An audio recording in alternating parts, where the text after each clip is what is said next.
In ancient Mesopotamia, death wasn't a doorway to paradise. It was a descent into Irkalla, the land of no return. Here, all souls, whether kings or commoners, entered a dim and somber underworld. But what did the Mesopotamians believe happened after death? And how did their view of the afterlife shape the way they lived? Welcome to the Whispers of the Past. Today, we're diving into the mysterious and haunting afterlife beliefs of the ancient Mesopotamians. Let's journey together into the land of no return.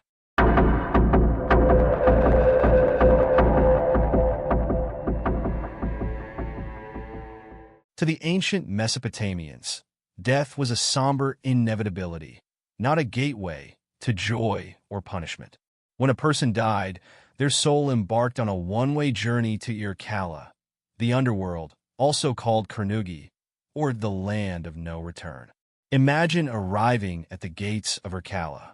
These gates were not just barriers. They were the threshold between the living world and the domain of the dead. Every soul, whether a mighty king or a humble farmer, was stripped of their earthly titles and possessions before entering. Ereshkigal, the queen of Irkalla, ruled this shadowy realm. She was a goddess of death and darkness, feared and revered. Yet, her role wasn't one of cruelty. She ensured the underworld operated with order and fairness, mirroring the structured world of the living. The journey into Irkalla wasn't immediate. The dead passed through 7 gates, shedding more of their identity with each one. Their jewelry, clothing, and personal belongings were taken, symbols of their power, wealth, and individuality left behind. By the time they reached Ereshkigal's palace, they were stripped bare, reduced to their essence. This wasn't just symbolic. To the Mesopotamians, it was a reflection of death itself, a journey that stripped away everything that made someone alive, leaving behind only a shadow of their former self. Life in Irkalla was bleak. The dead were described as wearing garments resembling feathers, their appearance ghostly and bird-like. They were sustained by dust and muddy water, a grim echo of the abundance they once knew in the living world. The afterlife in Mesopotamian belief wasn't about rewards or punishments. It was an unavoidable continuation of existence, a shadowy reflection of the living world, where joy and suffering no longer mattered. But Irkalla wasn't entirely without structure. The Anunnaki, the great gods, acted as judges, overseeing the fates of the dead. Their decisions upheld the cosmic balance, ensuring that the underworld mirrored the order of the living world. Every soul had a place in Irkalla, but the quality of their existence varied. Those who left behind a legacy, such as descendants who honored them with offerings, might fare slightly better. Meanwhile, the forgotten or improperly buried faced a more desolate existence, longing for the attention of the living. For the Mesopotamians, death wasn't an escape or a reward. It was simply the next chapter, a chapter where individuality faded and all souls entered the shared shadow of the underworld. But what fears and anxieties did this belief create? And how did it influence the way they lived? The Mesopotamian underworld wasn't chaotic. It was structured and governed by unyielding rules. The journey through Irkalla was one of trials, tests, and sacrifices, reflecting the Mesopotamians' belief in the inevitability of order even in death. To reach Irkalla, the dead had to pass through 7 gates, each guarded by gatekeepers. At every gate, the soul was forced to surrender something: jewelry, clothing, or symbols of status. These weren't just possessions. They represented the essence of the individual's identity, stripped away piece by piece as they descended further into the underworld. The act of surrendering wasn't optional. It symbolized the inevitable loss that death brought, the dissolution of ego, wealth, and individuality. By the time the soul stood before Ereshkigal, they were nothing but a shadow of their former self. At the heart of the underworld was the palace of Ereshkigal. She wasn't a vengeful ruler, but a somber, impartial goddess, ensuring that the underworld maintained balance. Her role was to preside over the Anunnaki, the 7 great gods who acted as judges. The Anunnaki's judgment was final. While there was no heaven or hell in Mesopotamian belief, the judges decided the conditions of a soul's existence in Irkalla. Those who lived honorably, produced many descendants, and received proper burial rites fared better than those who were forgotten or dishonored in life. The trials didn't end at the gates.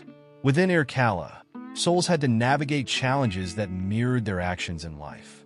Rivers of fire, barren fields, and ominous pathways awaited those who ventured too far. The trials were not punitive, but were seen as reflections of the cosmic balance, a necessary part of the transition from life to death. The Mesopotamians believed these ordeals were unavoidable. They reflected the hardships of life itself, reinforcing the idea that death was a continuation of earthly struggles. While the dead couldn't escape Irkalla, their conditions could be improved by the living. Descendants played a crucial role in sustaining the souls of their ancestors through rituals and offerings. Without these acts of devotion, a soul's existence in Irkalla would grow increasingly bleak. Souls of the dishonored, those who died prematurely, or those without descendants to remember them, faced the harshest conditions.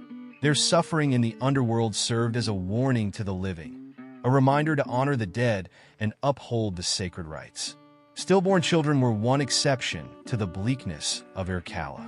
Descriptions from Mesopotamian texts speak of them playing in realms of gold and silver, a poignant contrast to the grim fate of adults.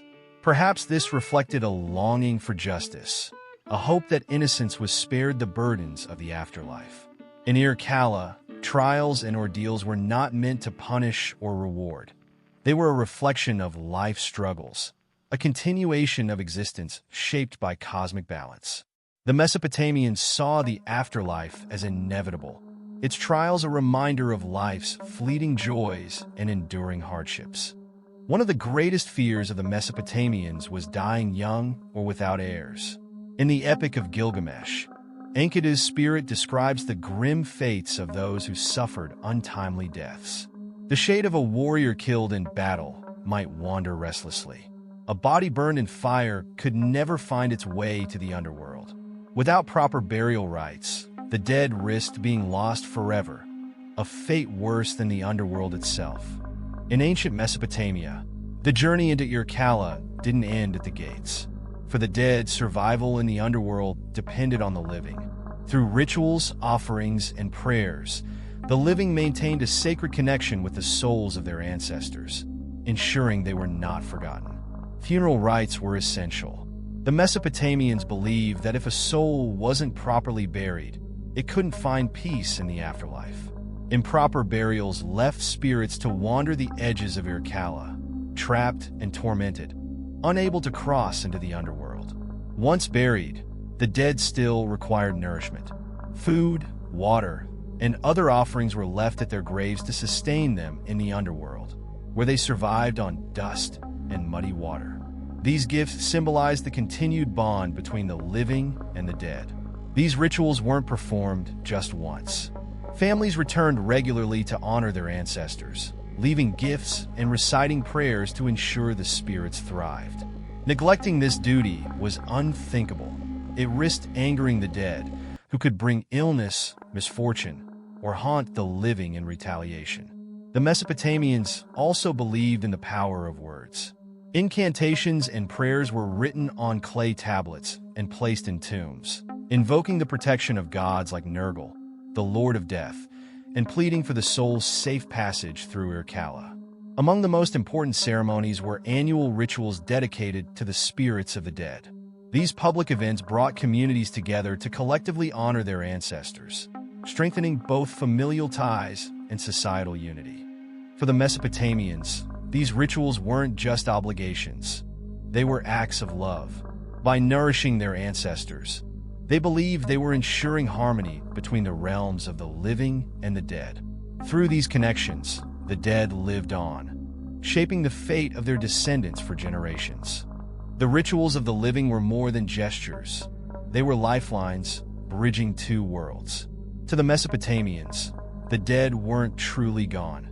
They were ever present, watching, guiding, and waiting for the next offering that would sustain them in the eternal shadows of Irkalla. The Mesopotamian underworld wasn't entirely without emotion. Even Ereshkigal, the queen of death, was said to weep for the young lives taken too soon. For children, a more hopeful vision emerged. They were spared the bleakness of the underworld, existing in a place of light and purity, perhaps reflecting the Mesopotamians' longing for justice in the face of tragedy. In Mesopotamia, death was an inevitability that united all, kings and peasants, young and old. Their afterlife wasn't a reward or a punishment. It was a shadowy continuation of life, stripped of joy and suffering alike.